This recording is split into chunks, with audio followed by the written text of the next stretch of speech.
আওয়ামী লীগ নিষেধের দাবিতে রাত 10টার দিকে আন্দোলন শুরু করেন এনসিপির নেতাকর্মীরা। নেতৃত্ব দেন দক্ষিণাঞ্চলের মুখ্য সংগঠক হাসনাত আব্দুল্লাহ। পরবর্তীতে আন্দোলনে যোগ দেন ইসলামী ছাত্র শিবির ও ইসলামী ছাত্র আন্দোলনের নেতাকর্মীরা।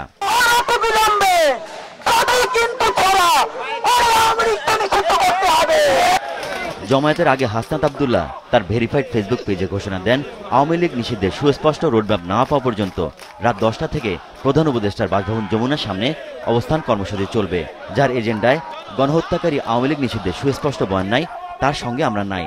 এর পরপরই এনসিপির নেতাকর্মীরা জড়ো হতে থাকেন সেখানে। রাতভর চলে নানা স্লোগান। যমুনা নিরাপত্তায় মোতায়েন করা হয় আইনশৃঙ্খলা বাহিনীর অতিরিক্ত সদস্য। জমায়েতে হাসনাত আব্দুল্লাহ ঘোষণা দেন, আওয়ামী লীগকে নিষিদ্ধ না করা পর্যন্ত কেউ যমুনার সামনে সড়ক ছাড়বে না।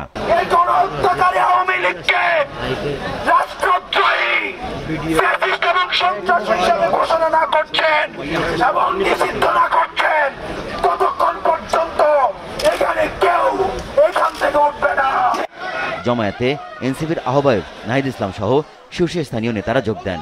নাহিদ ইসলাম বলেন, দাবি আদায় না হওয়া পর্যন্ত নেতাকর্মীরা রাজপথ ছাড়বে না।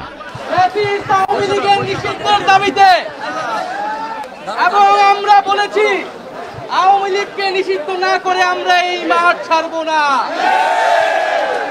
এই অন্তর্বর্তী সরকারের প্রথম দায়িত্ব ছিল আওয়ামী লীগকে নিষিদ্ধ করা। আমরা সরকারের ভিতরে, সরকারের বাইরে সবসময় সেই দাবি বলেছি,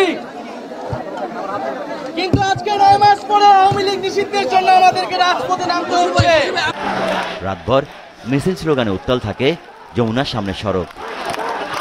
মহসিন আশরাফ, মাছরাঙা সংবাদ, ঢাকা।